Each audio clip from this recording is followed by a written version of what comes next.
fucking fast. I'm like, come on, really? Oh man, dude, I've never seen anything like it. Never ever. I'm like, really? It's like, can it be? So that night, we saw like a bunch of other DJs that were quick mixing. You're like, oh, that's cool, that's cool. And then Kubrick comes on. And I would say, because a lot of us thought we were like up and up on the game for like a good 20 minutes from his first song to his last song. You would just see his hands like this constantly. And then he was scratching hella fast. And then he was also moving his mouth to like the lyrics of the music. And like, what the fuck are we seeing here? It's like, this dude's like an animatronic. Like he's even mimicking his vocal or his mouth to like, what he's scratching. Like one of the things was, Public Enemy. What was that? Bring the Noise. Yeah, yeah, yeah, yeah, yeah.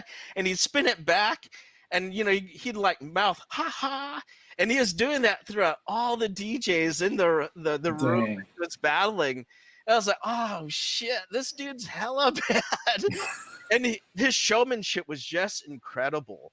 And I was thinking like, man, I had never seen anything like this, even on the videotapes. And I was like, I wonder, there's a part of me thinking, most people emulate other people. Who is he emulating? Because I've never seen anyone out there doing this. And, apparently they weren't emulating anyone. They just came up with their own style. So out in the city, especially in that Daly City area, it was like this pot, just boiling of creativity, and apparently all the guys out there were just comparing notes and just raising the game. So I did notice that in the Bay Area turntables scene, that as people were getting better and they're doing quick mixing, some people were getting bored with just the mixing. They wanted like the flash and flare. So we were on the fringe of that too. So what we were finding back then were people were like playing with tones, making sounds with their turntables. They're like getting crazier. They're scratching. It was becoming more predominant. It all basically culminated in Kubrick in '89, where he busted out big time. And it was just one of those jaw-dropping moments where you're like, shit, this is what it's all come down to. It was one of those few moments when someone's talent level hits you like a ton of bricks over the head. Mm-hmm. And that was like the breaking point for a lot of DJs. Some of them said, fuck it. I'm going to become a racer. I'm quitting. But yeah, you had like younger people that he also aspired to, like, you had a lot of the Filipino DJs in the early 90s that followed his lead and started battling in the DMCs, the ITFs, which was great. I mean, but yeah, it was a defining moment. You had this guy that just busted out big time, was doing stuff that no one ever saw. Yeah. And I remember after that battle, he didn't win because he was so ahead of his time. But looking back at that routine, he could have taken that routine, went to the DMCs that year and would just flat out won it all. Maybe even 88. Because what was being done at the time was nowhere near this level by far. Yeah. Wow. So referring to the video too, I noticed this and I pointed this out to you one time. So if ever notices, the mixer is at the very far left and you have the two tables next to each other. And eventually, obviously, the mixer, I don't know what year, but it eventually went in the middle. So what was the reasoning for that, or how did that start? Or oh yeah, that was like a big thing amongst like the early DJs, because you would want to take your mixer and put on one side and scratch with your dominant hand. So Kubrick had on the left, his dominant hand was the right. Mhm. We had ours on the right, our mixer and the turntables on the left because our dominant hand is on the left. Mhm. So, when you're cutting back and forth, it's just even. Yeah. And we didn't know until later when we were doing like a Black Family Week, stepping contest dance for UC Davis. We had one black DJ came up and he saw our setup. It was set up like that. Mixer on the right, two turntables on the left. And he goes, "Oh man, you guys are handicapped." Like, what do you mean handicapped? He goes, "You guys have all on one side. Your mixer should be in the middle." And we're like, "Really?" He goes, "Yeah. You go out nationally, they're gonna frown upon that." But it's funny, and I remember making mention of that. I was like, I think Qbert should go standard mixer in the middle. And I think word did get around back then when we were like smaller social circle. Because next, I see him with the mixer in the middle, and he was able to cut. Yeah. But if you look at one of his first battles internationally, he starts out in the middle, and then he does a transition move where he picks up his mixer and moves his turntable, and they have it both on the right side, so he could feel more comfortable, like doing his "It Takes Two" juggle. Mhm. I mean, he was badass. Yeah. Yeah. So back then he had to go with what was familiar with him. Mhm. So, but he did really well. I mean, I remember getting beaten in this battle, and I was like, "Man, this sucks. This feels terrible."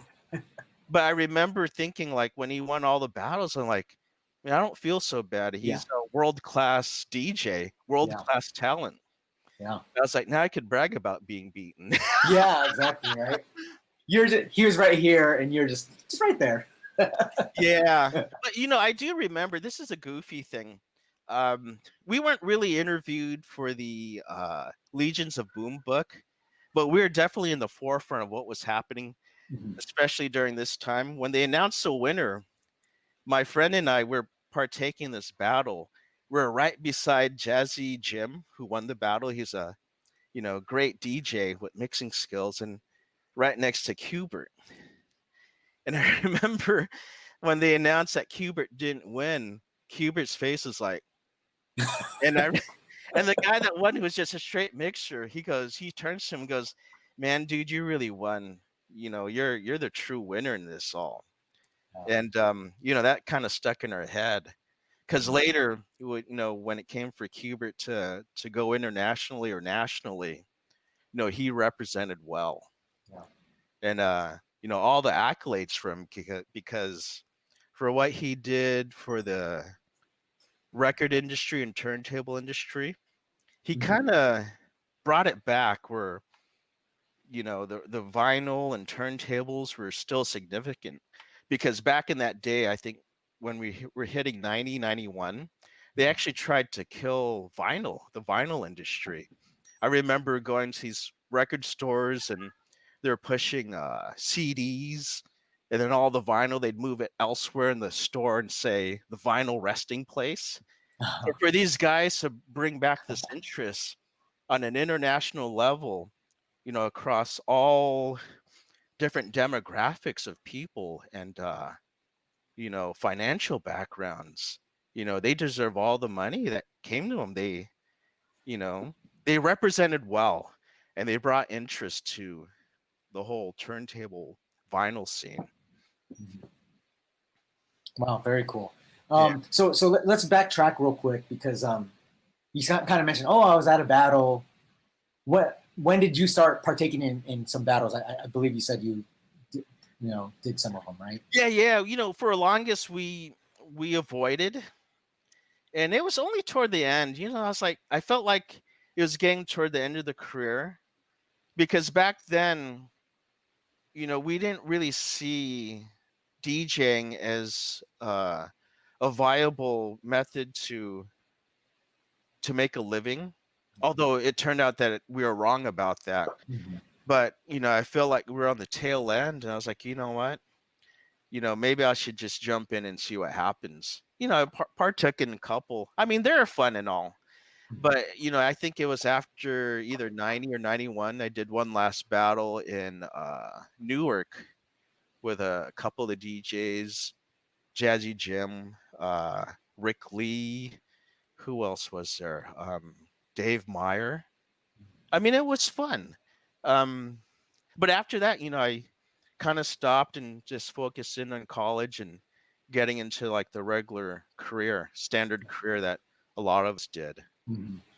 But you know, when it comes to the battle scene, and if you have like a new trick or a new viewpoint of how to do things, especially for the younger guys, the younger cats out there, if it's fresh and new and it's not being shown out there, timing and winning battles is everything. Come on out and just show your stuff. Don't wait. Yeah. Just bring it out ASAP and show the world. Share your skill. Because sometimes if you wait too long, you know, it might not be in your best interest to wait. Yeah. If it's something fresh and new and you have it in your hand or in your lap, just bring it out. Yeah. And you'll be known as a pioneer for that. Now we're gonna talk about, I guess, you getting back into DJing, because I believe you said with probably early '90s you kind of got out of it because you went to college, or Actually, in the 90s, I was still in it. I was doing okay. the wedding circuit. Okay. It was really when I got married, I totally fell off back in Okay. 2003 and then Okay. moved Okay. away from the Bay. And I would say for a good 5-6 years, it was just totally stopped. Mm-hmm. And I didn't mind. I mean, it felt good. I didn't really miss it at all. So, I just let it be and would watch others and see what was kind of going on in the scene. Now, what brought me back was when my son was growing up, and he's in elementary school, and they would have all these functions that involve music, and I'd see these other parents playing music on their little tape players, or maybe not tape players, but their um, MP3 players over a speaker. And I was like, oh man, it's kind of lacking. Yeah. I think I could bring some flavor to these functions. And so, one year I volunteered and brought out some of my old equipment and just played, and they loved it. So I was like, you know what? Let me go ahead and upgrade, because I have a feeling if I take over these things, they'll wanna see more of me. Because I did notice that there was a definite void. Like, I wasn't seeing what we were used to seeing, like these high end, you know, audio and video productions. It was very low end. I was like, we could do better. We could definitely do better. So, I kind of dove full in and purchased all the uplighting, the DJ controllers, the new powered speakers, and would bust out at these functions, and people are like, "What the hell is this? Who the hell are you guys?" So in elementary school, I recall, there was the PTA that we never were really involved with. We would just bust out at these Halloween parades or night functions, and my wife and I kind of took it over. And these PTA folks like, who the hell are you guys? Because we were like doing everything, and the principal was hella happy, but Yeah. the PTA, they look like they're unhappy because you had these guys that were coming left field out of nowhere, just taking control of everything. And I don't know, it's kind of funny, but the kids and all the other parents enjoyed it. Yeah. And, fast forward to junior high, my kid's first dance in 6th grade, because over here at his school, junior high is 6th to 8th grade. I wasn't used to that. We were only 7th and 8th, but they had these dances, and the principal said, "I heard you DJ. Can you do our dance?" I'm like, "Oh, hell yeah." Yeah.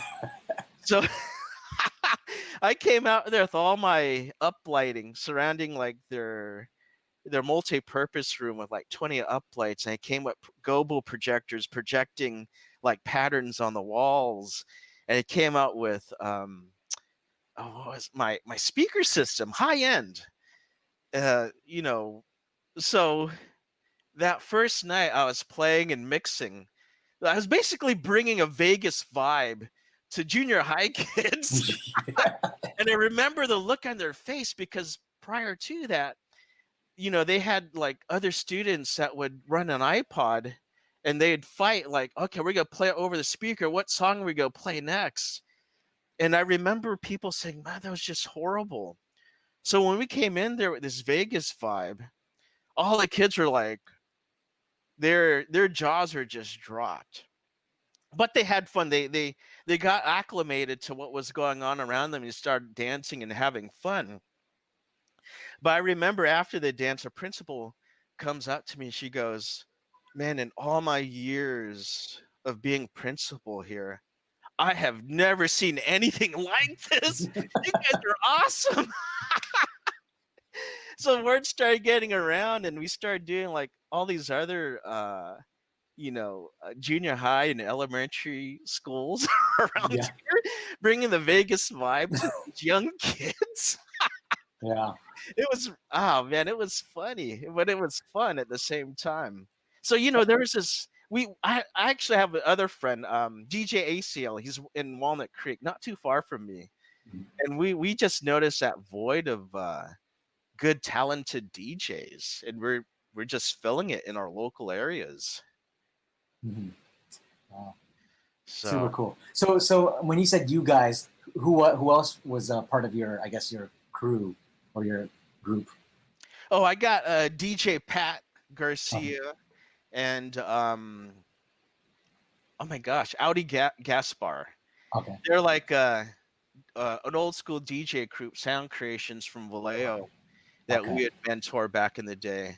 And yeah, actually, they're a group that won Imagine 10. Okay. They knew what it was like to feel the benefits of winning a big DJ battle like that back in the day. Oh wow. So yeah, years later we kind of recombined. Okay. Yeah.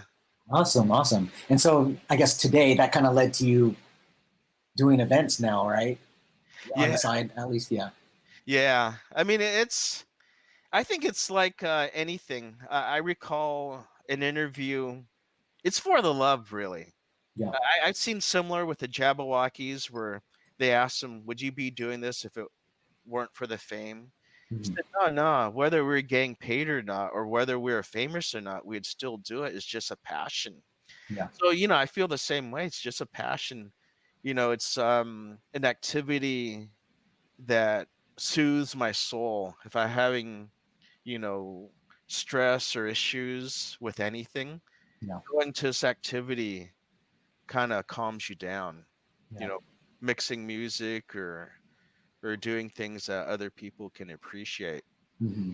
I mean, I'm sure it kind of brought back old memories for you of, you know, back then, like spinning for, like you said, spinning for people, and it just kind of called you back pretty much, right? Oh yeah. You know, it's funny. There's I'm sure I speak for a lot of DJs. When you're in the zone and you're playing music and you see everyone getting into it, there's a point where you feel like you're not even spinning anymore. You feel like someone else is spinning. Yeah. And you're just caught up in the moment and you see everyone going wild. You're like, oh man, this is crazy. Yeah. Very cool. You just go at that vibe, and you know, I kind of feel good about bringing in an atmosphere and a fun memory for all these kids, because you know, in the future they're gonna look back and say, damn, that guy, whoever that was, he brought some good times. And you know, if you could have like a shared memory with a whole group of people, there's something special about that. All right, so original video rat, this will probably be our last question because we have to go on to our next guest. Okay, so how do you feel about the technology that is available to new DJs? Is it a positive or negative in your opinion? I would say positive. Okay. because for every generation the technology changes. Mhm. And for us it was a turntable. We didn't have the samplers to loop anything or play phrases over and over. Mhm. So you had to do that manually. Mhm. Like I think scratching probably was invented because you wanted to sample a sound or a word or a phrase. And then, you would repeat beats because you didn't have loopers back then. Mhm. So I'm actually kind of seeing into the future where maybe with these kids who don't see like the old technology, they just go with what they have, kind of like what we did with the turntables. We might see a big transition in the DJ world, Mhm. and maybe some people not might not be ready for it, but I kind of see that coming. Especially as our generation gets older, and you have like these newer generations that are far removed from the old technology. Mhm. But it's like anything, especially when it comes to technology. Sometimes it's hard, but it's just a natural thing that occurs. Mhm. So in a way, that's why I kind of mess with new technology like Ableton and just kind of clip things and play them and trigger them. Mhm. Just to maybe hopefully inspire someone to do the same, or just think outside the box. Yeah. Because in the end, if you're no matter what you're using, if you're still entertaining people and they're vibing to your music and dancing and enjoying, that's really where it's at. Yeah. But don't get me wrong, I still have love for like the old skills, because that it takes a special Mhm. steady hand and skill to do all those old things. But I'm Yeah. just saying, with technology, we we might see a transition. Mhm. So Yeah, definitely. yeah. Well, I think we got to wrap it up, but love to bring you on because I know I've chatted with a lot of the different DJs around your time, and I'd love to get like a little roundtable going on because definitely there's a lot of other stories. But yeah, thank you so much for coming on. Everyone, give it up for DJ Newton. Give him a 1 in the chat.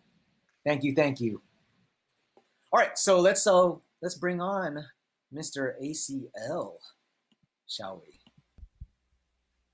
What's up, man? Hoy, Hey, hoi. hoy, what's up, man? What's up for you, man? Hey, bring up his volume a little bit, Marcus, please. And we got another man from back in the day, another OG, a well-seasoned veteran. Oh man. So the point of Sip and Jam was something that I came up with my cousins, and there's so many great people that we've encountered on jam sessions when we were doing the Q&A and trying to get to know the DJs. Right, man, a lot of these guys have some great stories. Guys and girls have great stories.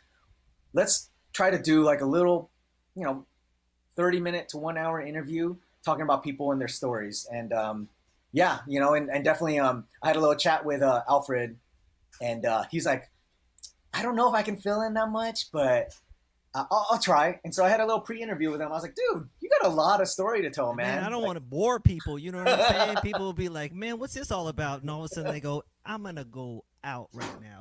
oh, not at all, man, not at all. No, definitely you've definitely had a and still do have a quite a career, and definitely have encountered a lot of interesting stories on the way. And so Thank you. and to all the viewers, let's enjoy this journey.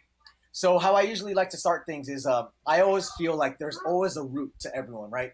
Where they grew up, the neighborhood they were in, the city they were in, or town, the family they grew up in, and whatever different circumstances they have that actually affects how they are and who they are today. So ACL, let's take us back. Let's describe the city you were from and where you were born and raised. Oh yeah, yeah. So I grew up in Union City. You know, there probably some people from Union City in the chat room right now. Um, yeah, we were I moved to Union City from like, whoa, watch out, girl. Carla almost fell off the chair. Jeez. You okay? Huh? Went to moved to Union City about 76. I think 76. And I think from a DJ perspective, I think the for all DJs, well, at least for myself, I know that the inspiration for DJing, I think it comes from a passion of music first. You know what I'm saying? So, and I think I got that from my dad, because my dad was very musical. My dad had, he played guitar. There's my dad right there. That's my dad. My mom, look, see that? Yeah. So he would play guitar. We would have records all in the house and everything. So, he always had like this musical part about himself. We had an old Chevy Malibu where where it had like an 8-track cassette tape player. That was back in the day. People don't even know what that is, but you basically put this big it looked like a big piece of toast, and you put it into the 8-track player, and it played all this music and stuff. And he put together this band, all these old Filipino dudes, and they didn't even really do gigs. They just used to play, So I think that was like having music around all the time.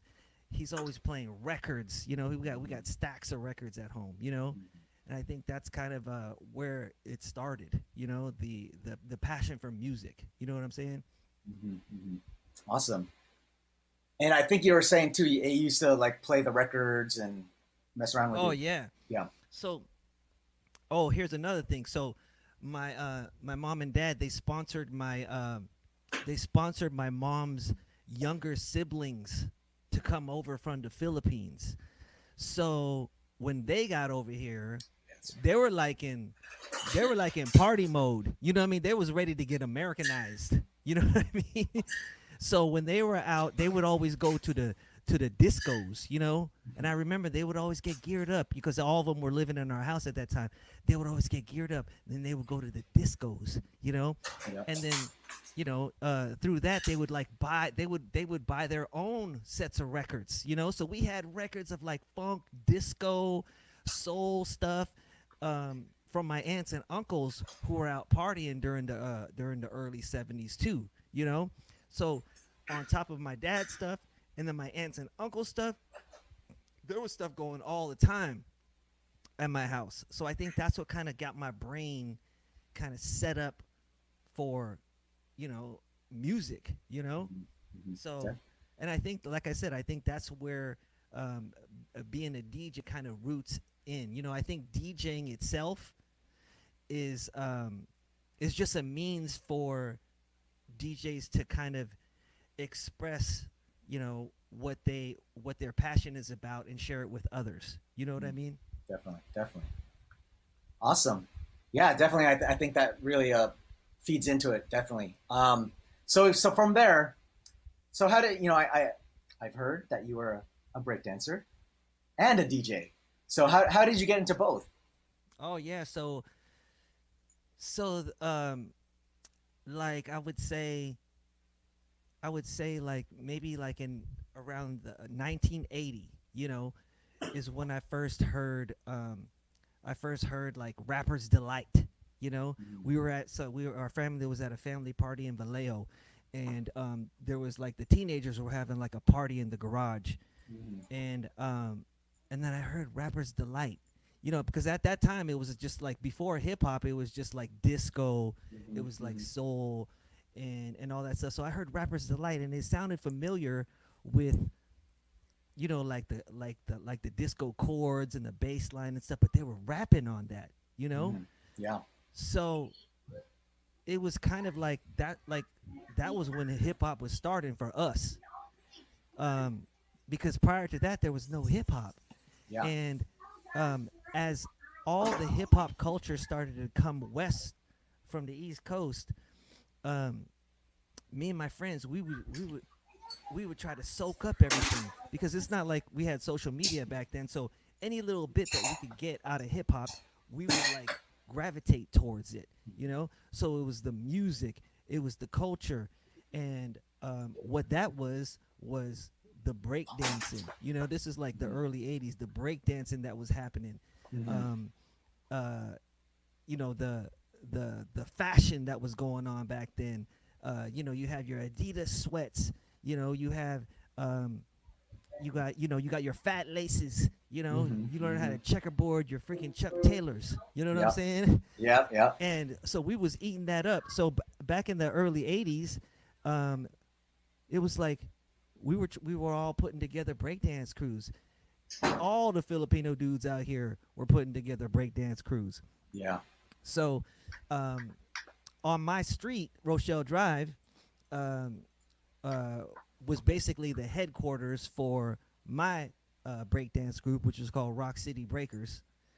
And yeah, there they are right there. So we got, you know, man, we had some crazy ass hair back then. Look at that. Gotta bring it back. Yeah, you know what? Sometimes I think it'll circle back. You know, Yeah. sometimes I think the hair might circle back.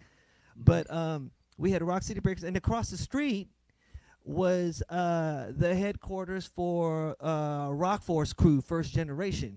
You know, and for those that don't know, Rock Force Crew basically a future generation of Rock Force Crew, I think in 1998, won the World Breakdance Championship. Yeah, this is us. This is us at Alvarado Middle School. I think this is courtesy of Dennis Raimundo. Flex 3, no, not Flex 3, Glide 3 of original Rock Force Crew. We be out there breaking. But Rock Force Crew won the World Championships in Germany. And I think, I might be wrong, but you know, still to this day, they're carrying on the Rock Force name.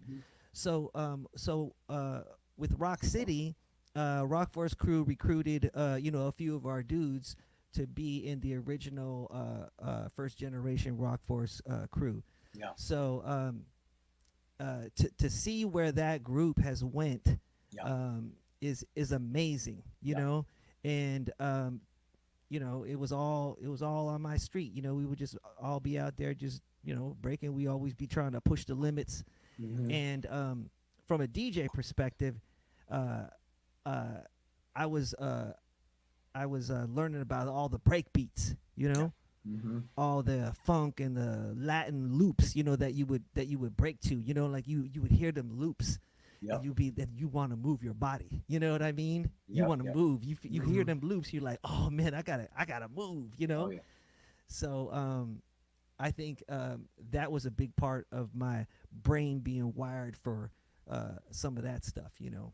Definitely. But it was fun times. Yeah, no, it's crazy because I do remember so I started getting into b-boying. You're a dancer. Yeah, so I got into b-boying probably around, God, I don't know, like 97 or something, 96. Yeah. And I remember Rock Force Crew winning it. And there was actually one guy, I think I forgot his name, Gabe, I think. He was actually on that Rock Force Crew. So, yeah. And I remember it was a Bionic Man, I think. He's a popper. Yeah, man, it's crazy just kind of seeing that roots is back to the 80s. You know what I mean? Like, so it's pretty amazing. And like you said, like they're still carrying the torch right now. So it's pretty dope. So, yeah, so from there, getting to b-boying. So how far did you go? What'd you do? Like, were you just battling? Were you? I mean, you know, we would be at the roller rink, you know, you know, every city got a roller rink. And then at that time, everybody was doing breakdance battles. You know, we would do like little shows here and there, you know, but it was good. And it was good to see how, you know, in the Bay Area, you had all the cities in the Bay Area, they had all their different groups, you know. And surprisingly, it was a lot of Filipino dudes. Everybody was breaking, you know. And it's just interesting to see because crossing over to the mobile DJ, you know, scenario, again, there's a lot of Filipino dudes. You know, you go out all the crews and everything. They're all Filipino dudes that are you know putting together all these DJ battles and DJ showcases. You know, it's very interesting. Yeah. Cool. And so I believe if you told me correctly, once you started getting to DJing, you kind of b-boying went to the wayside pretty much, right? So let's talk about your DJ journey now. Yeah, so the DJing kind of sprouted out off of the whole breakdance thing and the whole you know, still kind of keeping that hip hop flavor. You know, I had a friend, his name's Jerome Palacios. So this guy, he had a family band, and they would do all these parties for the Filipino community. Um, uh, Jerome would play the drums. He had an older brother named Jim Palacios. He got a younger sister named Jessica, and they would do all these gigs. But in addition to the band, they also had a DJ set up. Mm-hmm. So I would go over to Jerome's house, and he had all the equipment. He had all the records and stuff, and he basically taught me how to mix records. This is my buddy from grade school, and I would go to his house all the time, and just mix records. He would teach me. He would teach me how to kind of like match the beats. When to throw it in. Just kind of teach me the foundations of all that stuff. Mm-hmm. And the name of his group was called Sound Effects, and I think later on it got changed to Effects.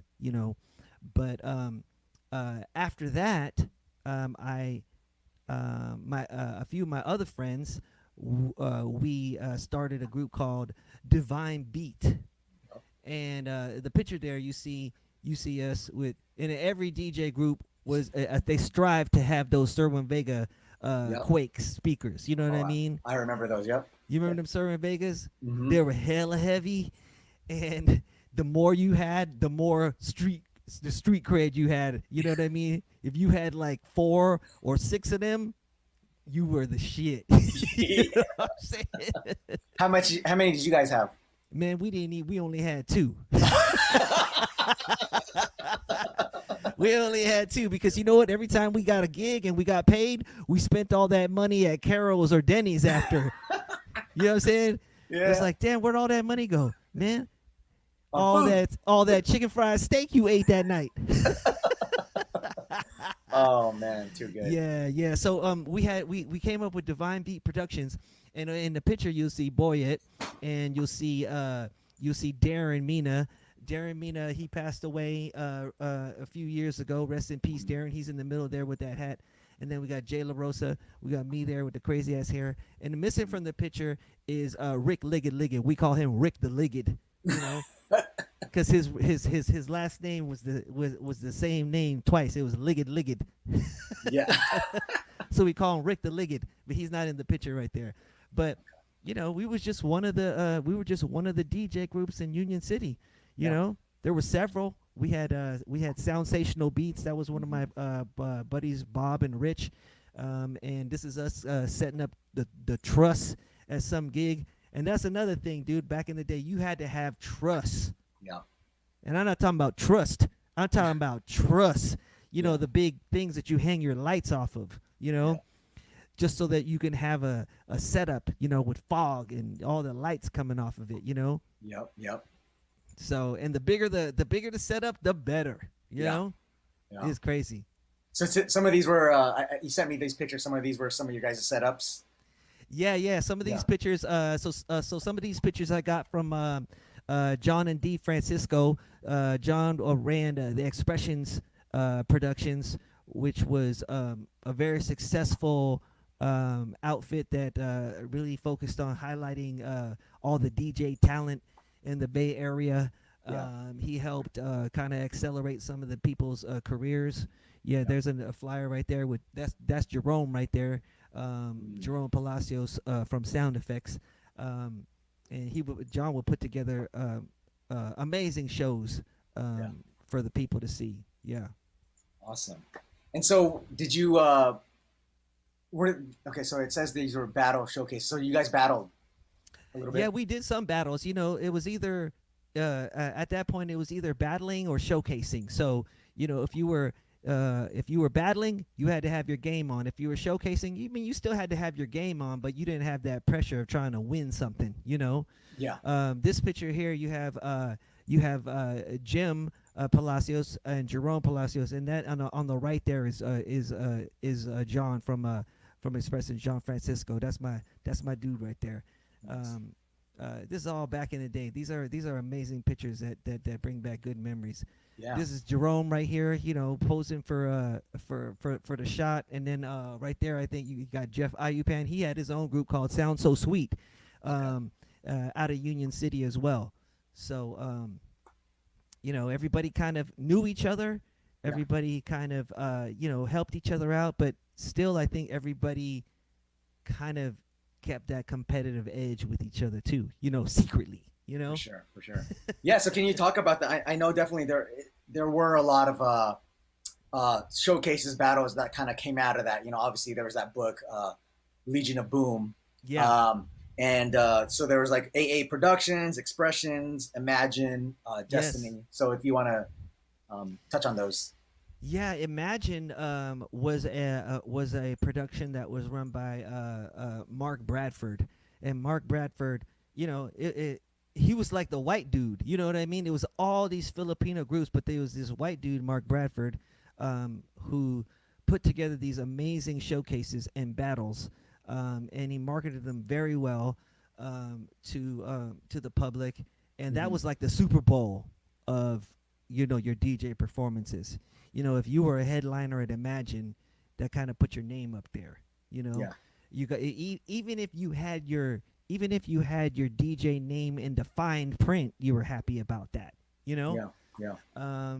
You're in there, right? You guys are in there.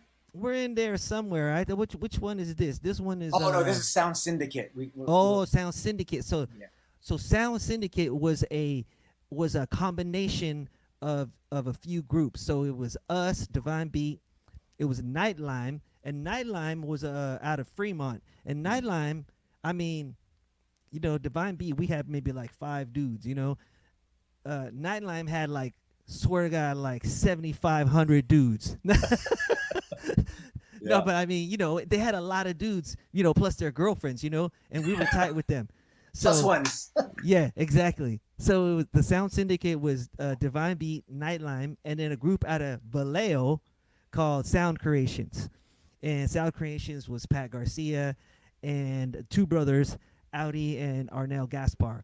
And it was like, I mean, you just kind of grouped, you made these sort of bigger groups out of people that you just vibed with, So the Sound Syndicate, which was probably in that Imagine there, was a combination of the 3 of us groups, Okay. So I think this is Nightlime, right? That's Nightlime, yeah. That's okay. Nightlime. Probably minus a few deep. too. Yeah. Probably minus a few. And then if you, like I said, if you throw their girlfriends in there, dude, they roll deep. Man. So yeah, what was the reason, because I know you said you were a Divine Beat. I believe you said from 85 is when you guys started? Is that right? Let's see. I think Early it was 80s, about 85. I think it was about 85 because I was a sophomore then at James Logan. Okay. Yeah, and so from there, what was the reasoning for you guys merging with Nightlime and Sound Creations? I don't even think there was a really big reason. I think it was just like we all hung out together, and then when Sound Creations being a little bit, maybe about an hour away, I mean, whenever we saw them, we just vibed with them. You were like, you know what, we got to make a group. It's like a gang. Yeah. So were there other crews, other DJ crews that were as big as you guys, like in number? I'm sure there was. I remember a group from Vallejo called Rock Along, and they from what I remember, they had a big group. And when they went and did gigs, I mean, they had like massive setups. They had like all the lights and all the truss and everything, but they also had like graffitied like plywood in the background. You know what I mean? It was like graffiti and stuff, and it was like, dude, these guys roll deep. Yeah. And when I think about all the big elaborate setups that we used to do, I compare it to like some of the, like the electronic music festivals. How they just go elaborate. With the setups. I mean, it's not anything to that scale, but I think back in the day we were trying to achieve that. We were trying to achieve like that visual setup and the sound setup. You would have like a row of Quakes in front of you, and then you wanted to have the visual. You wanted to have fog. You want to have truss. You wanted to have, and like as Rock Along's case, they had the they had the graffiti background, you know, and it was everything. And I was like, damn, you know, we were trying to entertain back then. You know, we was trying to make a mark. We was trying to show the crowd that we knew what was up, and we was trying to show other DJs that we knew what was up. You know, for sure.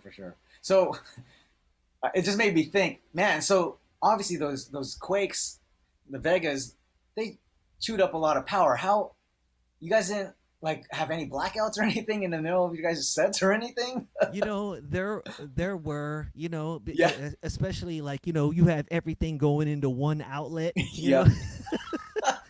There were, but you know what? Fortunately, I think every DJ group had somebody that was like, you know, that knew about that shit. You know, that they were techie enough that they knew that you had to take. You can't put all these amps on one, you know, on one thing. You know, and for us, that was Rick Liggett. Rick Liggett, he knew. He's like, oh no, you can't do that. You can't do that. So he would, you know, he would figure it out. But I think every DJ group had that dude. Yeah, definitely. You know, sorry, we're gonna backtrack real quick. Because I believe when you were part of Rock City Breakers, there was a instrumental person who got you guys gigs, right? Oh yeah. Yeah. So one of the because obviously guys, that's gonna lead later on to like how you got all these other gigs and totally. Okay. So Robbie Alviar, he was one of the breakers in our group. He had an older sister that was Arlen Alviar. So Arlen Alviar was the she was the one that came up with AA Productions. See, Arlen Alviar, AA Productions. Yeah. So when we were in Rock City, Arlen she would kind of like be our manager. Like she would book us like gigs, you know, to just dance at and stuff. And then, you know, when that kind of like went to you know, kind of fizzled out, Arlen he would again, she would put together like these massive expos, you know, these massive DJ showcases and battles. And you know, I think a lot of people, you know, they remember some of those from back in the day. And she was always in the mix. She was always like at that cutting edge of what you know, what was the thing to do at that time. You know, so that was my buddy Robbie's sister, you know. Okay. Awesome. And so obviously, since you guys knew her too, she brought you along on a lot of these AA production gigs, I'm assuming. Yeah. Sometimes we would have we would be part of it, but you know, it was she would I mean, she would book like the best talent. She would book the best talent at her AA gigs. And I, you know, I used to think about how much money they used to be making, you know? Yeah. Because you know, I don't think the DJs were getting paid a whole lot. We weren't really doing it for money, you know? Yeah. All the DJs were doing it for, you know, for like the street cred, you know. We wanted the pride, you know. But you know, all these people that would pay like, you know, $5 at the door, you know, there was like hundreds of people at like a convention center, and then maybe like $4 if you gave the flyer, you know what I mean? It's like yeah. But I mean, you add all that up, and like they were making some good money, you know. Yeah. So I can see where that business was good, you know. Yeah, that's awesome. But I find that pretty cool that, you know, with Arlen, right? Yeah. That she kind of started with promoting you guys as Rock City Breakers, and eventually went to do AA Productions. Yeah. That's awesome. Yeah. She took me to she also took a small group of us to the first Fresh Festival, you know, from in I think it was 84 or 85. And it was like the Fresh Festival was like a concert with like Run DMC, Houdini, who else was there? I mean, I don't know. And then the Dynamic Rockers, you know, they would dance and stuff. So yeah, it was she was in the mix. I mean, I have to say, Arlen was always in the mix back then, you know. Oh, that's crazy. Cool. So, you know, out of these different showcases and battles, was there anything that was, you know, you remember distinctly? Any good fond memories? Yeah, you know, when I was at James Logan High School, oh, this is crazy. When I was at James Logan High School with Divine Beat, we had a battle at the school gym, and I believe it was with like the DJ groups that were, you know, that were at the school. So it wasn't like a public thing or anything. But anyway, a couple of my friends, Danny Raja and Armando San Jose, they grew up in Daly City, and they moved to Union City, and we became friends with them. But for this battle, they managed to kind of arrange. I don't know how they arranged it, but they got early Mixmaster Mike, because they grew up with Mixmaster Mike, who's now the DJ for the Beastie Boys, Cypress Hill. Everybody knows Mixmaster Mike. Mhm. So, but we had young Mixmaster Mike that when we were doing our battle, we said we would give him a little time, to do his thing. And I swear to God, this guy was amazing to watch. Okay, he basically had like a stack of vinyl on one turntable and another stack of vinyl on another table. These are like individual records. And what he would do is he would do his thing, and he would take that record and he would throw it behind him into like a not towels, but like some sort of thing to catch his records, and he would like do his thing on the other turntable, and he'd throw it back, and he would do it, and he'd take it and he'd throw it back. And then towards the end, and I mean, we were watching this dude, we were like, holy shit, this dude is nuts, and you look at the crowd, and the crowd was like, how you watch your cartoons back in the day, and you like Droopy, when Droopy's like Droopy's jaw dropped to the ground. Yeah. That was like what the crowd was. It was like Droopy's jaw was dropped to the ground. So then towards the end of his set, oh man, this was crazy. He played a song that we had never heard before. And mind you, there was teacher chaperones all around, the gym and everything. So all of a sudden he scratches his shit and he goes, "Choopa, choopa, choopa, choopa, choopa. Hey, we want some pussy. Hey, we want some pussy." So no one ever heard that song before because it wasn't even out. I don't even know how he got a copy of that record. But he scratched that shit in and he just let it play, and he stood back and he was like, and people were tripping. And it took a little bit for the teachers to figure out what was going on, Yeah. But as soon as they came, hey, you can't play that, boom, that was the end of the set, dude. But that was like crazy. It was like Mixmaster Mike played 2 Live Crew, We Want Some Pussy at our high school DJ battle, It was insane. Oh man. So I believe you said you've seen him before that though, right? Or was that your first time seeing him? That was my first time seeing him. Okay. But with my buddy Danny and Mondo, they were friends with him. They and they're grew like, up hey, with he's him. dope. Yeah, he's dope. You gotta let him do his thing. Yeah. Yeah.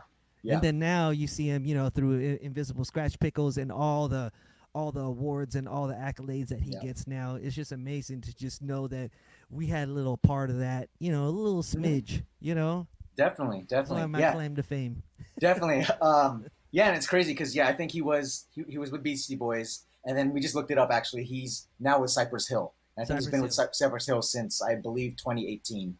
Yeah. So it's amazing kind of seeing someone you met in person and kind of seeing his trajectory. It's kind of funny you mentioned that because last week we had a similar story where DJ Newton mentioned everyone experiencing DJ Qbert for the first time. Oh yeah. So, that's another one. Yeah. Amazing talent. Talent. Definitely. And it's the same situation we saw where he was at back in the day, and you immediately know that he's headed for stardom.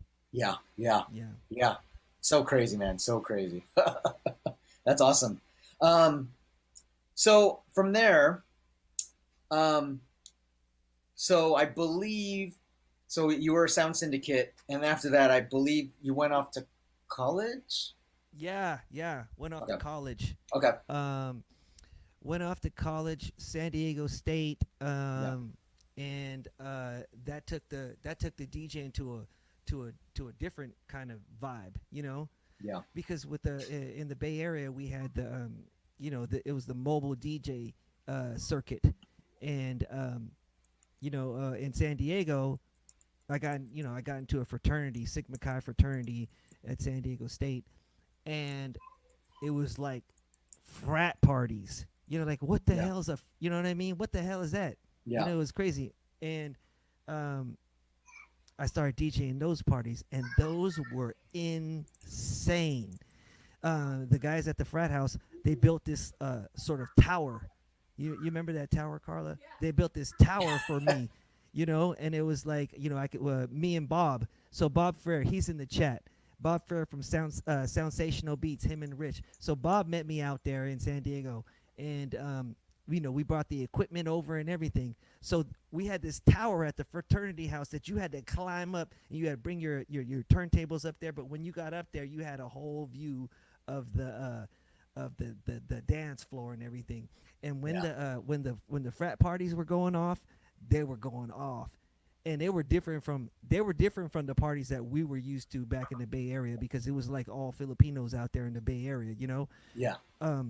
Over here, it was like there's all these white girls and white boys, you know what I mean? And everybody, it was like a whole different vibe. And they drink differently too. They drink differently than the Filipinos do, They take it to another level. Yeah. Well, and SD was a party school at that time too, I believe, right? It was huge party school, and that's actually kind of the reason why I picked it, because I just wanted to go. Of course, man. Yeah. But and then in San Diego, I started DJing downtown, which was way different than what the downtown is now. There was still some areas that still needed development. There was this one club in downtown San Diego called the Green Circle, and it was the dopest place you could be at. It wasn't like, very popular. Yeah. So, here's the picture from the Green Circle. Remember this, Carla? This is at the Green Circle. They had an in-house DJ, resident DJ, DJ Gray Boy, who also put together the dopest jazz band ever.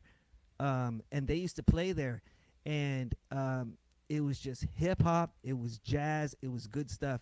And I did. What did I do? I did the after party for Jamiroquai there. That's my buddy Mike Me. That's my roommate in the picture right there. We lived in Pacific Beach together.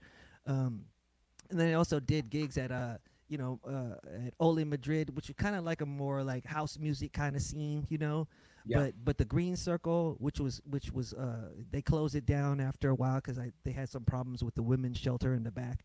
But the Green Circle was the spot. That was the spot, And Yeah. I was happy to be able to be a part of that history, Yeah, definitely.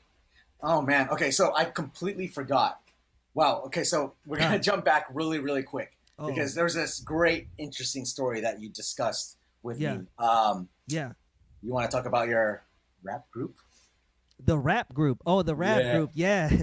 Yeah. So again, going back to Arlen Alviar. Okay. So Arlen and Robbie. So Robbie had a SP1200, and he was amazing at making beats with that thing, And Robbie had his own group called Universal Beat, and oh shit, here's the picture right here. You see that picture? This is the group, Undercover, okay? And we was a rap group, okay? But we also had live instruments, So I was doing the keyboard, and I would throw down some bass lines and some chords and stuff, and oh man, look at that hairdo.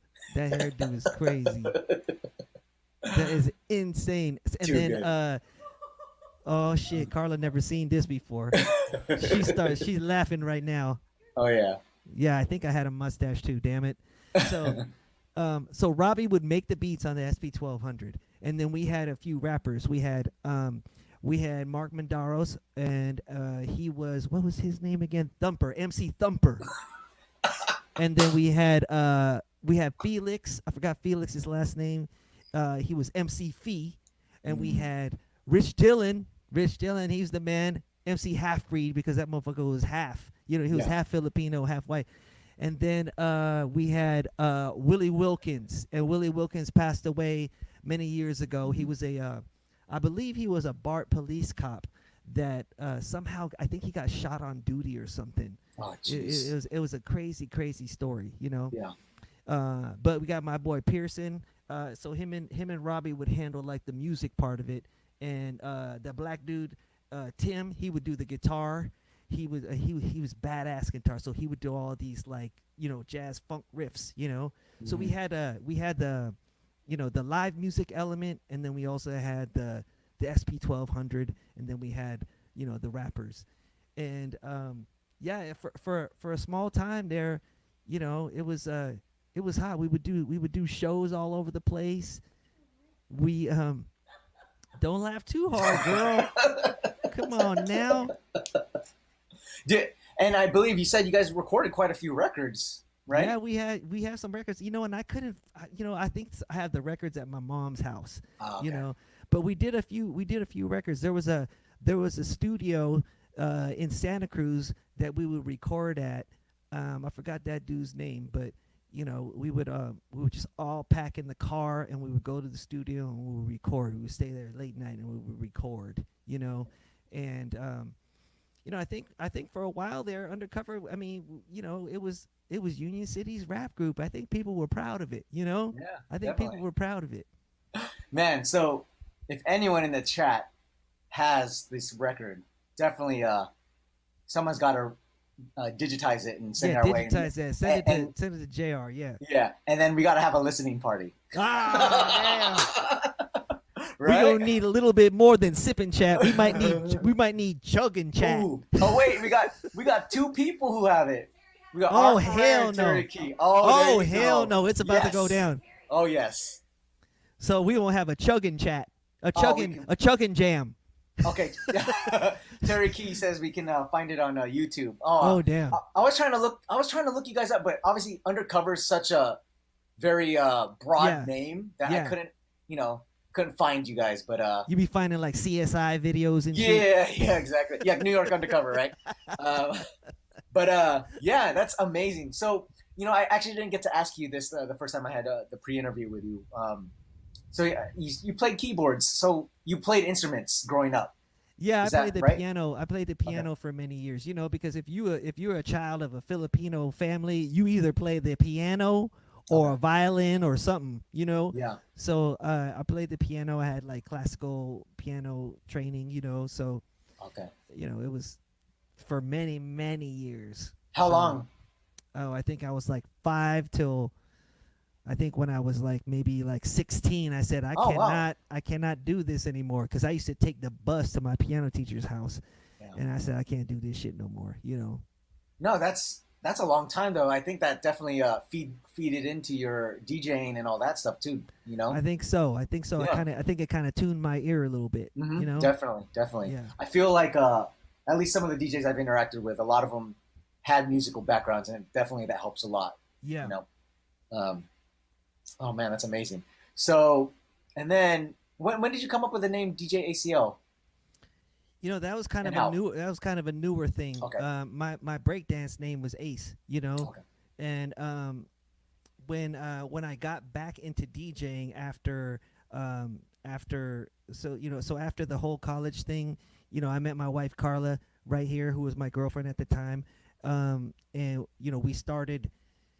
We moved up back to the Bay Area to Walnut Creek, and then started a family. So that kind of the DJing thing kind of went on a hiatus. But when I came back, I said, and then we had kids and stuff. I said, what? I need to come up with a DJ name, And I swear to God, I came up with some sick names, dude. Okay, I came up with some sick ass names, Okay. And then I would ask my kids, I was like, "What you think about this?" And they go, "That's lame, Dad."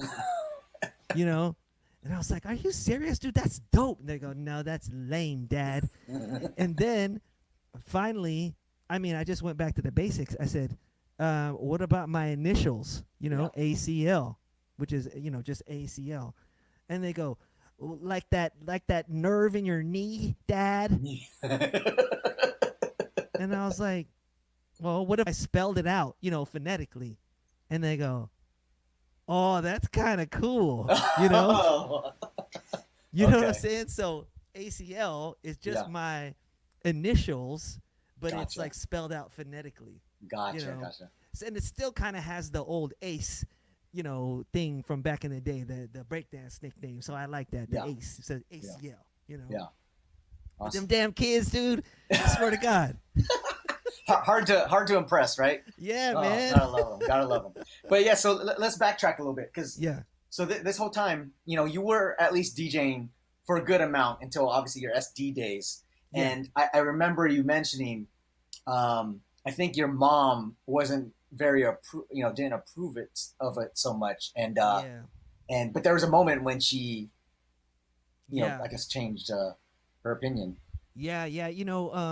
When we were DJing, when we were teenagers, my mom wasn't really all that supportive of, because I don't think she got it, and I don't blame her, but she didn't want me out, at the late hours of the night, galabanting, you know what I'm saying, and she always said that that there's nothing good going on at that hour, so she wasn't all that. Fast forward to like now, and she's seen me DJing like some parties and stuff, and she saw how how much I got into it and how I really appreciated this stuff, and she obviously realized how many years I've been doing it already. Mm-hmm. She goes, you know what, Alfred, I can see you really love this, and you're so good at that, that's good. You keep on doing it, huh? You teach your children. I was like that. So it kind of came around full circle. You know what I mean? Yeah. It was like she got it, and it was like she saw that there was a passion for it, For sure. And I was like, man, that's dope, Yeah, that's really dope. Yeah. No, definitely. It definitely. I think we were talking about this too. Is if she wasn't or was approving of it, or approved it early on, I mean, who knows? Who knows what would have happened? Maybe you would have like lost interest in it or whatnot. Yeah. And, but it could have went either way. Went either way. Definitely. I think it went the way that it was supposed to go. Yeah, of course. Yeah, everything happens right for a reason, right? Exactly. Exactly. But I know there probably was one point. You actually brought it up to me this morning. There's one point in your life where your mom was probably like, "Oh, I see. I told you. I told you, man." Okay, so tell this story, which is man. It's crazy. It's crazy. I mean, so you got to think from my mom's standpoint. She was like, you shouldn't be all out and everything at these crazy ass hours. But I think it was about 91 where I came back from SDSU on like Christmas break, and in San Francisco, downtown San Francisco, there was some like, it wasn't a huge battle or showcase or whatever, but it was in the in one of the buildings downtown in San Francisco. Watch out, you gonna hit that camera. And then so yeah, it was so crazy. So I went there with my friend Boyet and John Francisco, who runs the Expressions outfit, Okay. And as we arrived, I ran into somebody outside who I knew, and I told John and Boyet that I would meet them inside, and so they went ahead, and after I was done catching up with this person, I had to walk around the building to the front entrance, So as I was walking, I remember passing this group of dudes, and I didn't think nothing of it. But then as I passed them, I heard him say, "Hey, that's him, huh? That's him." And then in my head, I'm going, "I am not him. Whoever you thinking, I am not him." And then I turned the corner, which was like a dark parking lot, and all of a sudden, dude, I just get jumped. These dudes just jumped me, and I just freaking curled up like a shrimp. I just curled up. I wasn't trying to like engage him or whatever. I just curled up and I was on the ground, and it seemed as soon as it started, it was done. These guys just bolted. They were gone. And I just laid there. I mean, I felt like I couldn't breathe. I felt like I got the wind knocked out of me. And at that point, John came out to check on what was taking me so long. And he found me in the parking lot. And I told him, I was like, dude, I just got jumped. I don't know what the hell is happening. And then he goes, what's all that stuff on your pants, you know? Oh, damn. And then I looked down because I thought I had fallen into a puddle, you know, because it was all wet. Oof. And I looked down, and I was like, that shit is crazy. And then I lifted up my shirt, and then I saw freaking blood just gushing out of my chest. Jeez. It was crazy. It was insane. And then so then they carried me to the front of the club, and then the ambulance came and all that stuff. And then it turned out that I had gotten stabbed like 6 times, you know, and they had punctured my lung, they had my spleen, and fucking some motherfucker had an ice pick and shit. Go, this shit is an ice pick. Yeah, somebody had a fucking ice pick. And I never even seen these dudes in my whole life. You know what I'm saying? Case of mistaken identity. Yeah, you know. And it was just weird because, it was, DJ battle, DJ showcase, everybody going to have fun. And I don't even know if these guys were there for that or if they were just outside just ready to cause some problems, Yeah. But, they obviously left that dude dead for that night, Yeah. And it was crazy. And I'm thankful that that John was there. I had some other friends that were there. Cecile was there. My friend Cecile and Yvette, they were out there to help me out. And hospital and all that stuff. It was crazy. It was nuts. And so then you got to think what my mom's thinking. Yeah. Yep. My mom gets up. Cecile called my mom that night. She's like, Auntie, oh no, I'm sorry to wake you up, Auntie, but Alfred got stabbed. She had to call. And I could just say my mom was just like, oh, God damn, I told you, God damn it. Yeah. But thank God everything's okay. The one thing I take away from it, like maybe like if those guys thought that they killed that dude that night, maybe at some point in their life they go, it made them change their ways. You know what I'm saying? Mm-hmm. Like in retrospect, they go, shit, we might have killed that dude. And it maybe made them change their mind, Yeah. Hopefully. I don't know. Yeah. Just trying to figure out something good to come out of it. Yeah, for sure. The positive and everything. And I just thought that story was like an interesting tie into like your mom admitting like, so but there's that quick detour where she's like, oh hell no, you're not doing it anymore. Did I not tell you already, huh? Yep. Yeah. Man, so crazy. Yeah. Okay. It's all good. Yeah. So like you're saying, you kind of fell out of you had kids, got married, and I think probably in the last couple of years you kind of got back into DJing. You want to talk about that? Yeah, it was just not too many years ago. My kids were in swim team, and the discussion came up, and then some of the moms were like, hey, you know what? Maybe you should just DJ some of our swim meets and start playing music out there. So there's one of the pictures of the swim teams with all the kids out there, and it was, I said, okay, I started playing music, and it just started making for such a good vibe out on the at the swim team meets, and then from there, I love the community out here, Walnut Creek. All the families that we know out here, they started asking me to do all these parties. Oh, can you do our our 40th birthday?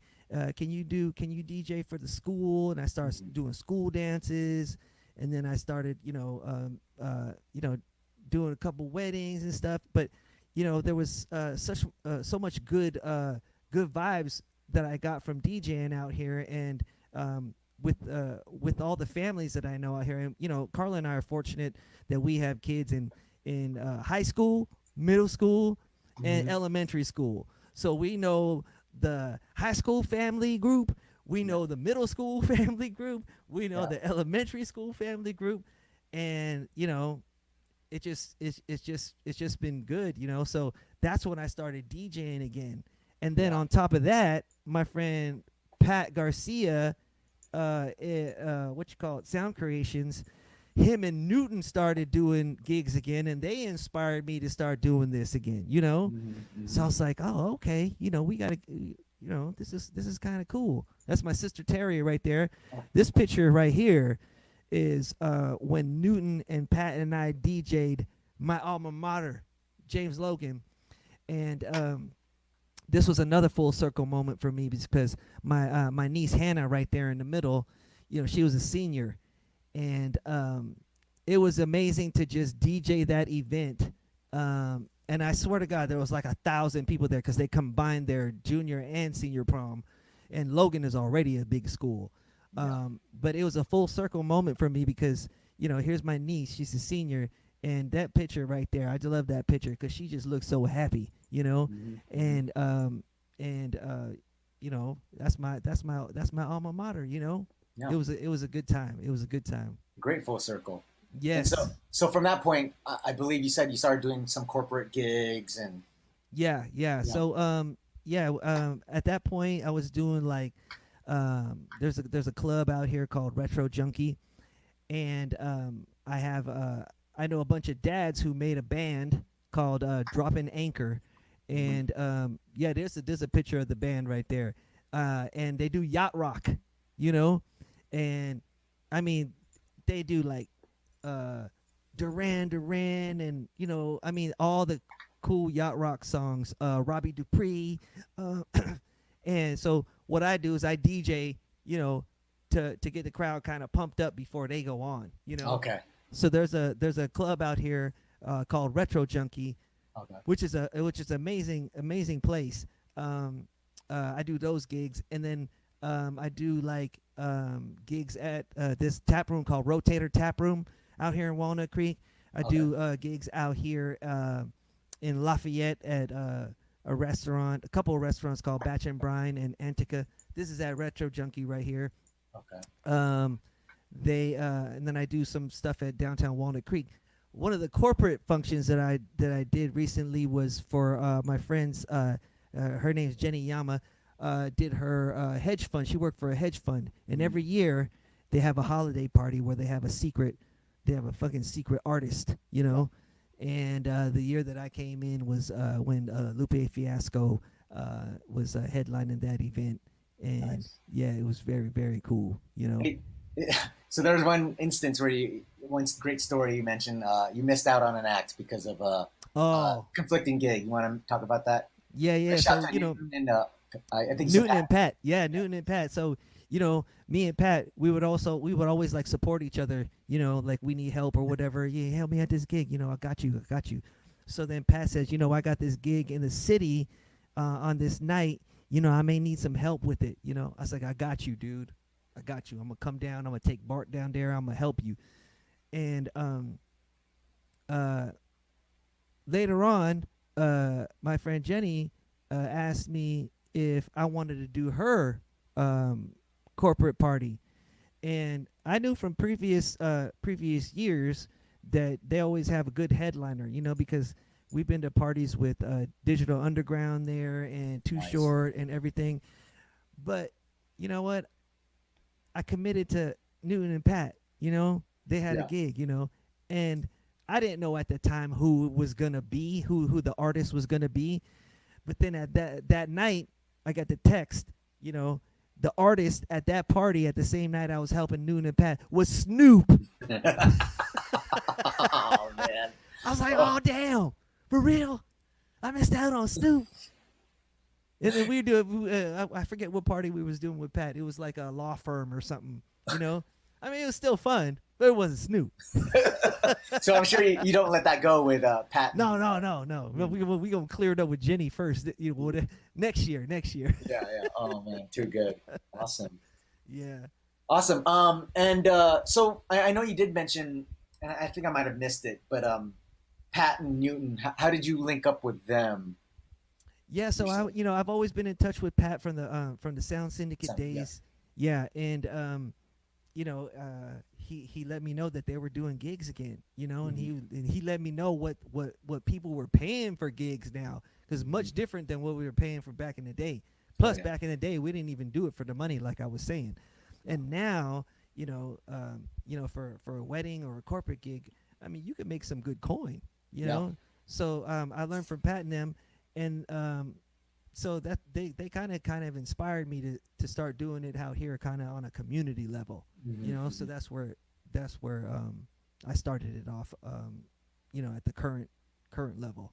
Yeah. Well, I mean, not only that though, is kind of reaching back, going full circle from the beginning, right? You've always had that root in music, so you Yeah. always wanted to get back into it, and I think it was just Yeah. always eking in there. And obviously we got family, got stuff to do, but that love is just always comes back, man. Yeah, it does. And I think even during the time where I wasn't DJing, I mean, I was still collecting music. I Yeah. was still like, that's when Napster came out, and you just download all kinds of music, So I think it's just like I said, I think the root of DJing is the passion for music first, For sure, definitely.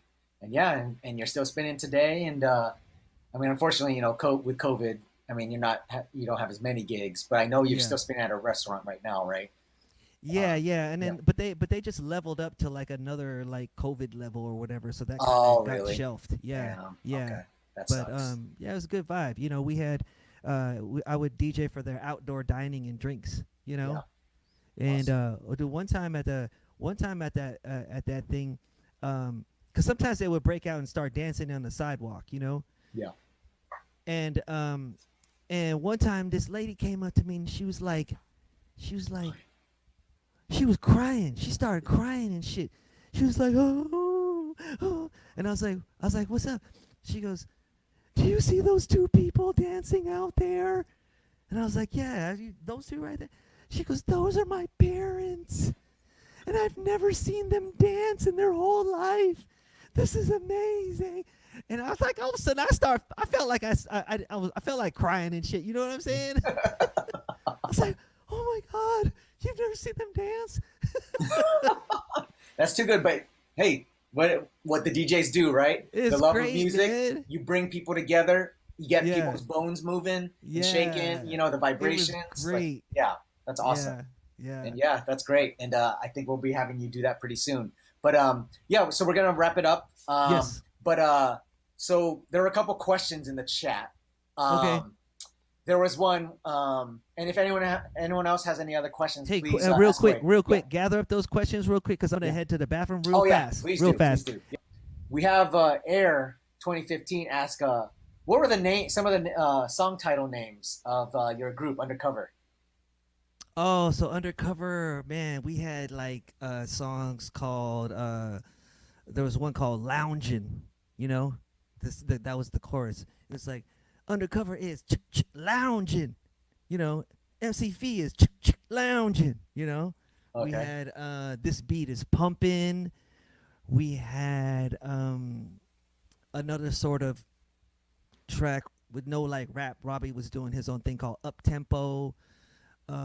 We even had like a girl singer.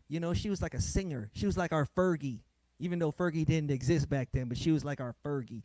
And I forget her name too. Yeah. But yeah, I mean, we had a pretty good amount of songs.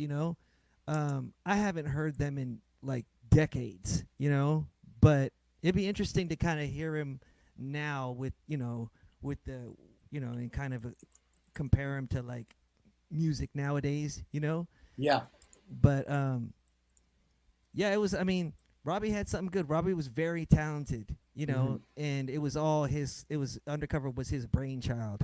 He even had dancers. We had dancers. That was their job. It was a good time. Any people who've from that group that have done music professionally or anything? I don't think so, but I honestly think that Robbie could have been involved in like musical production to a certain capacity because he was really good. He was really good. But yeah, I don't think anybody took it to another level. Yeah. Okay, so I don't know if these are jokes, but we got Fade 2 asking, what's up with your graffiti career? Or would you rather not talk about that? No, you know what? Fade 2. Fade 2 is my buddy Alan Arribas. He was a graffiti writer. Okay. We met in Union City.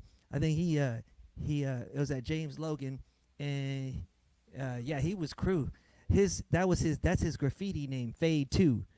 And you know, we like I said, we embraced the whole hip hop culture, you know, from breakdancing to DJing to obviously rapping, you know, and then the graffitiing thing too. You know, there were certain kids that just had, you know, skills for the art. And Alan Fade 2, you know, he's an artist. In fact, he's doing that right now. You know, that's his career. He's like graphic designer. He's like doing 3D animations. Nice. He's got an exhibit on at Designer Con, which I think is going like it's like virtual right now, right, Big Al? It's like a virtual designer con or something. Yeah. But he's out in San Diego. You know, the extent of my graffitiing right now is trying to figure out what kind of graffiti to put on my kid's skate ramp in the front yard. You know. Oh, nice. Okay. Yeah. We built a skate ramp. Finally, we finished it right before COVID. You know. Yeah. So we got a big old skate ramp in the front, and I've been trying to think of ways to like, you know, graffiti it up like sick. You know, because I did a little bit of graffiti. You know. Okay. I got some skills in that, but not as much as like my friend Alan, another guy in our Divine Beat, Jay La Rosa. His tag name was Scam, or his tag name was Scam, and these guys were amazing artists, graffiti artists. Hey, shout out to DJ Twinspin. He's another '80s DJ. Oh yeah, I think he's a SF. Twinspin, San Francisco. Yeah, I think he's SF. But yeah. So Twinspin, we were talking about '80s DJs. Alfred came from Union City. Came from Divine Beat. Divine Beat, yeah. San Francisco had all kinds of great groups coming out of that. I mean, you couldn't even name them all. They were so good. Yeah. You know. So did you have any did you create any big pieces, or were you just like small like scribbles basically? You know, there were a couple of big pieces that we did with two of the guys from Rock Force. You know, like we would put up like a Rock Force piece. I mean, we had no graffiti skills in terms of like can art, you know. Yeah. But you know, we did what, you know, we thought the New York guys were doing. You know, go out at night, you know, be all quiet, get your cans of paint, and then throw it up real quick. You know. Yeah. But you know, we graffitied our freaking clothes, like the back of our jean jackets, and you know. We had the BBD overalls, you know what I mean? We would graffiti them, you know. Yeah. Yeah, you know, it was just like that, you know. We was too scared to do it for real, you know. Yeah. So yeah, no late night runs or anything like with a lookout. We would Ramo! Ramo! Go die! Oh, too good. All right, so I don't know if there's a joke too, but DJ Newton says, who has more bigger wings, Audi or Pat? Ooh, bigger wings. Oh, it's got to be Audi. Audi got wings. Yeah. Audi got guns. Okay. So, Audi, I sometimes poke fun at Audi. You know, I was like, damn, dude, he says he's so yoked. Sound Creations, you got Pat, you got Audi Gaspar, and Arnell Gaspar. Out of those three, you know who works out. Audi works out. And then there was a question. I was actually curious about this, and I don't know if you can show it to us, but so do you still have scars from that incident? Yeah, I do. Yeah. Let's see here. I'll show you this one. Let's see. This one, this is where the ice in your pick, arm? the ice pick went in here. Okay. And then this one. Sorry, if it's TMI, everyone. Sorry, I might get banned now. Just kidding. Yeah, all of a sudden it's gonna be blanked out. Yeah. Carla's like, don't show him your body right now. Your COVID body. Yeah, my COVID body, dude. She's like, man, you got eczema right there. No, you don't show them that. Just kidding. Cool. Yeah, no. There's one in my lung right here too. Yeah. Oh, jeez. Yeah, so it's crazy, man. It's unreal. Yeah. So crazy.